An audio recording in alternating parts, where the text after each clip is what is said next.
Hi, I'm Snebot here at Cryptosomniac.com, and we're here with Komodo's very own Jason Brown. And Jason, tell us a little bit about what you do at Komodo.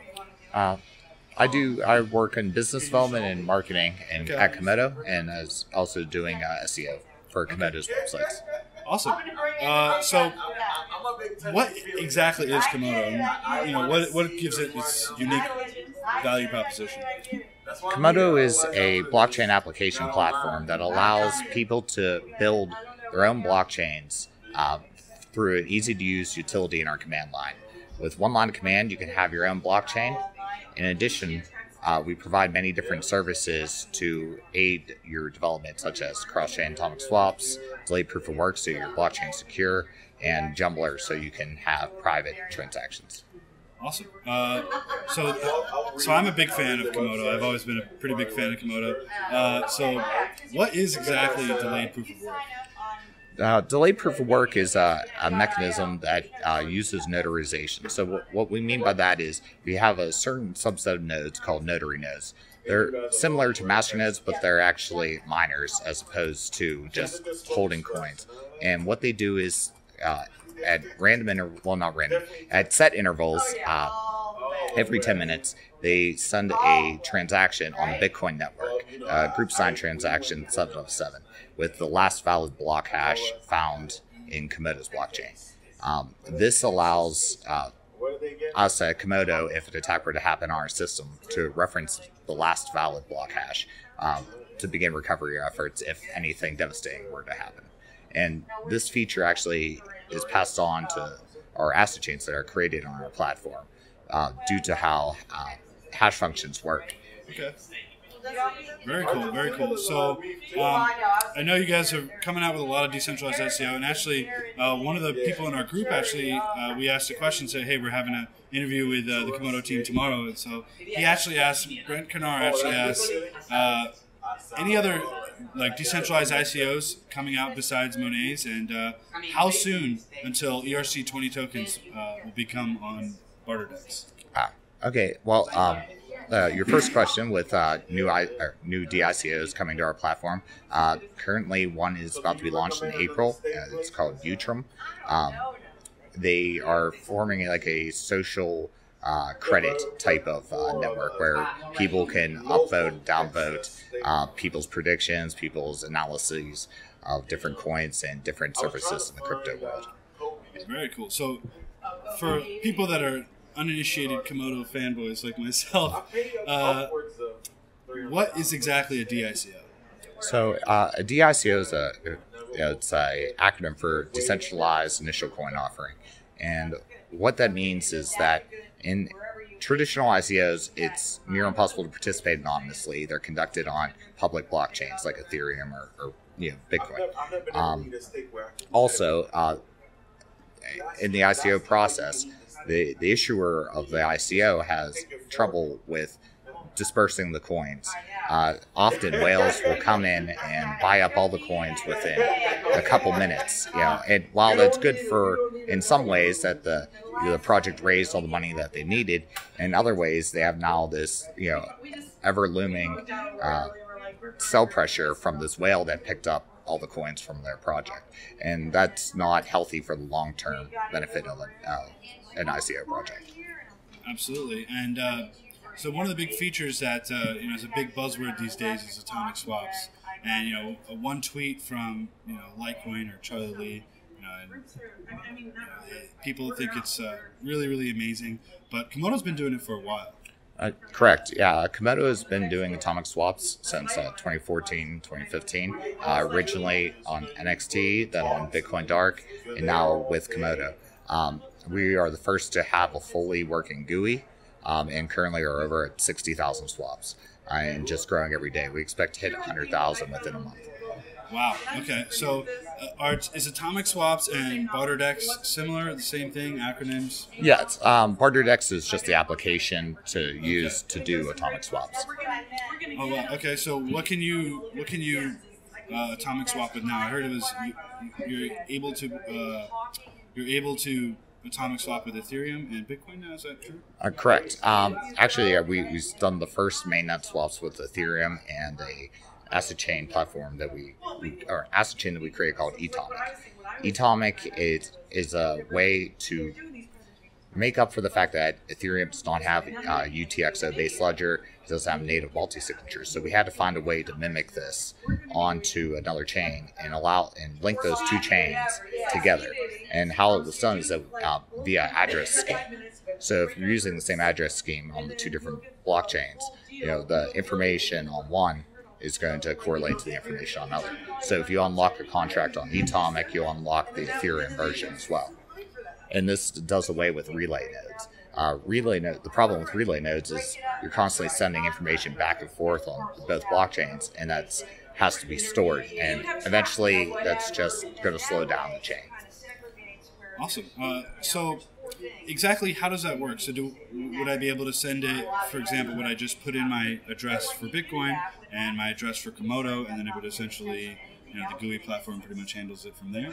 No. At the current state, you have to send your set size transactions. So Bitcoin is based off of UTXOs, unspent transaction outputs. And what that means is, the easiest analogy I can think of is to compare it to your change in your pocket. You can pull out $1 in change, and yes, it's $1, but say it's like 5 pennies, 3 quarters, and 2 dimes. And now each one of those coins is a separate UTXO. Right. So you have to match each one of those coins with a corresponding trade. Now we have trade bots that aid in that process, but the initial setting of the balances has to be done with the user. And the reason why is because if you don't want to put too high a balance and execute a trade you weren't looking to do. So absolutely. So are you going to be supporting those ERC20 tokens in the future? Yes. ERC20 tokens will be supported on Atomic. Atomic will have color coin corresponding tokens corresponding to the ERC20 tokens on the Ethereum platform. So yeah, any ERC20 token will be able to be traded on barter decks. Wow. So yes, we were the first team to fully complete this swap on mainnet between Ethereum and Bitcoin compatible platforms, and it's and it's just today apparently. So yes. Sam and Luis from Komodo are in the background here, and so they are in the background here with us as well. So how does this? So I'm still trying to wrap my head around this. Is this like a P2P system? It's like person to person. So there has to be an equal amount of liquidity into the barter decks, correct? Correct. It's a peer-to-peer system, and the peers handle every part of the trade, from the order matching, clearing, the settling, and reception of funds. At no time is there a third party holding your funds at all. You're always in control of your private keys.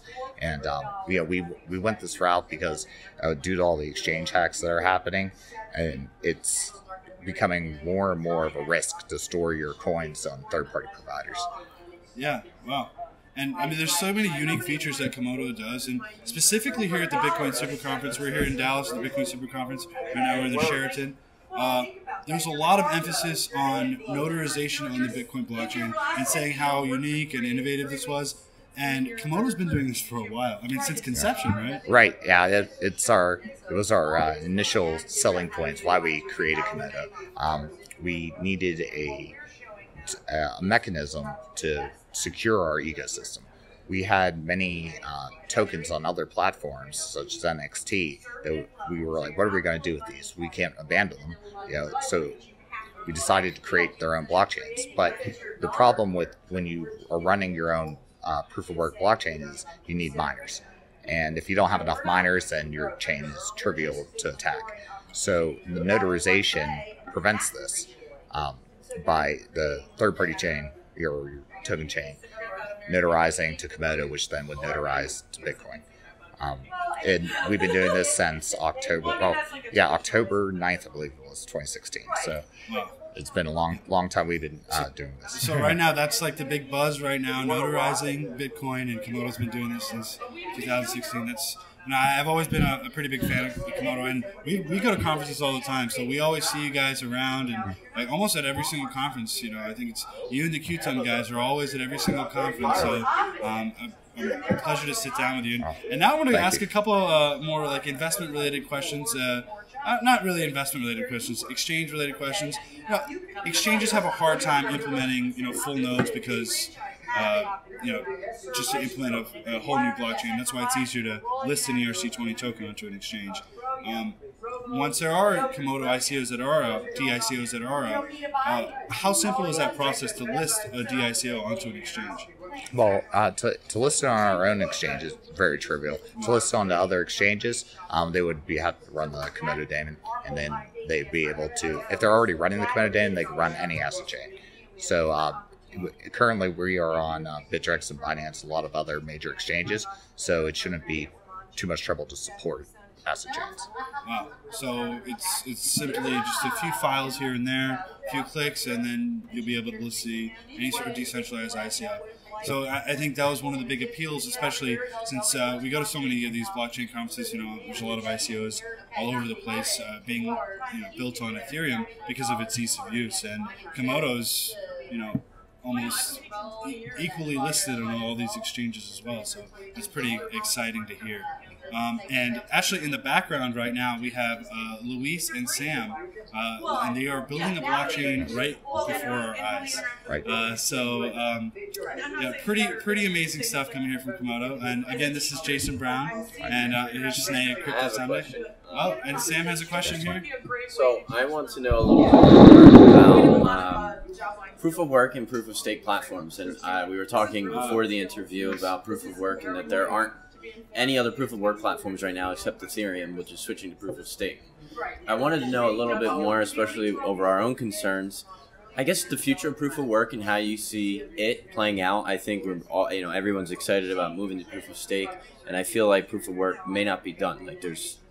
I think there's steps that can still be done in exploration and things. And not that proof of stake isn't either. I think Ethereum is still trying to figure out what's going to happen with the shift and transition. But some of the I guess more quantitative questions, like things like how you see Lightning Network affecting Komodo's platform and the speed of these other blockchains that would be built on in the future.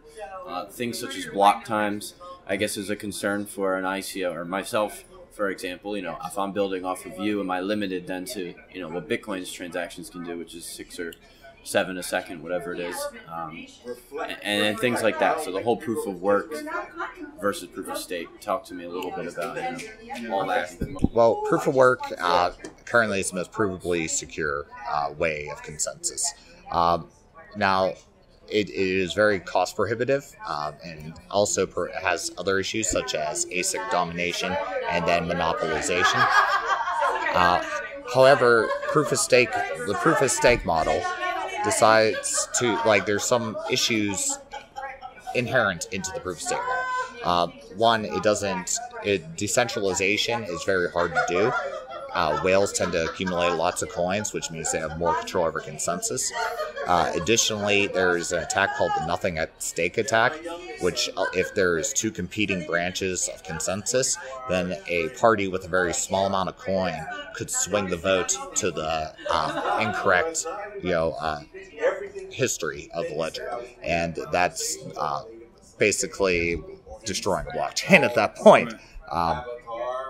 And regarding transaction times with Komodo Network, and are you limited to Bitcoin's transaction rate? Not at all. All of our asset chains are 1 minute block times, same with Komodo. If you decide to go more in-depth developer work, you could speed that up or slow that down depending on how you want. And that increases transaction capacity. The block size is also 2 megabytes, so this increases transaction capacity into about around 30 to 60 transactions per second, depending on how many Z transactions are included in the block, since they're larger in size than normal transactions. So what is Komodo's hashing algorithm? Equihash. Equihash, okay. Second to that is then like Lightning Network and how that will have an effect on, I guess, Komodo and the other platforms that would be built off of that. Maybe even an extension to that is like soft chain solutions in general. And do you see like a similar Lightning Network? Lightning Network in itself is a little bit centralized. It's a little bit of a centralized solution. Yes. But do you see a similar solution taking place in Komodo? Oh, it already has, but not directly on the Komodo blockchain. We were very interested in incorporating Lightning Network for certain applications, namely decentralized poker and gambling and various types of games. But we didn't want to take the risk with the potential SegWit attack vulnerabilities. So what we did was clone Bitcoin and created a blockchain called Chips. We accelerated the mining so the coins are already out in circulation, and we built Lightning Network in SegWit on this blockchain. So it gives us the advantage of being able to use that technology, but still have Komodo do what it's supposed to without possible attack vectors from people having their coins locked in channels off chain. And additionally, this Chips and Komodo can be atomically swapped, so that allows Komodo participant to use the Lightning Network and without any additional overhead. Wow. Awesome. And something that just triggered into my memory is you were wearing a SuperNet shirt yesterday. So what was what's the relationship with Komodo, SuperNet, and Bitcoin Dark? Oh, okay. Well, SuperNet's an older organization that we're phasing out. I was just, an old timer. But it was founded on the NXT platform, and it originally built the first proxy token decentralized exchange called the Multi-Gateway. And several other projects. Actually, many of the technologies found in Komodo were built from our time on NXT. After some disagreements with the NXT developers, we moved on to another blockchain, Bitcoin Dark, which was our lead developer's pet platform, where he did a lot of work regarding atomic swaps, regarding privacy. Also, he additional blockchain commands such as working on getting snapshots and dividend APIs out there so people could take advantage of this in the projects. Awesome. So, is there privacy features in Komodo right now? Oh yeah, yes. Komodo is a fork of Zcash, so it has ZK snarks built into it. Additionally, one of the technologies we built while we were on NXT was able to be added on top, called Jumpler. And what Jumpler does, it's an automation process that allows a user to not be so judicious about when he's sending the Z transactions. It automates the sending, sends it in uniform coin amounts and at random times. This adds several additional layers of protection against chain analysis that goes beyond what the black box of ZK Snarks provides. Awesome. So that in mind, there's some similarities with different platforms, and obviously everyone's claiming that they're going to be the Gen 3, Gen 4 platforms, and there's scalability, like in Ethereum wants to scale. Are there any scalability solutions that you guys have in mind for Komodo? Oh, yes, actually, just recently, within the, past month or two, our lead developer, JL777, and Hush developer, Duke Lido, they created a unique way of scaling called the UTXO lodger. So what the UTXO lodger does, it takes all the outstanding UTXOs on a blockchain, puts it on a new blockchain, and you can then archive the old blockchain. So this sort of solves the scalability problem in some sense, because if a chain starts getting too big, you can just archive it, create a new one with the same properties as the old one, and just reference the last valid block hash of the old one in the new chain. So it could always be checked back that the history, the balances were correct. So in order to run a node, would you have to download both those blockchains, the archive blockchain and the new blockchain? No, you would just have to download the new blockchain and just reference the old blockchain. It's like notarizing off the old blockchain, essentially. Right? Yeah, in a different mechanism than our delayed proof of work. But yes, if you just include it as like an OP return in the initial transaction on the new network, then you can always say, oh, this was the last valid block hash. Let me look at the archive chain. Is this the last block hash of it? And just compare very simply, and then you can see that the history was correct. Very cool. Very cool. So where could people find out more about Komodo? People can find out more about Komodo at komodoplatform.com. Also, visit us our Reddit and Twitter and Telegram as well. And if you want to speak to the developers directly, feel free to join our Slack. We're always online and willing to answer any questions you might have. Absolutely. Well, it's been a pleasure, Jason. Thank you so much. Thank you. And if you want to shift the camera a little bit, we'll show you. We'll show you guys what they're up to in the background here. Creating their own blockchain here, right in front of us. Pretty unique stuff here. And yeah, that'll be it for us. Cryptosomniac out. See you guys. Thanks, guys.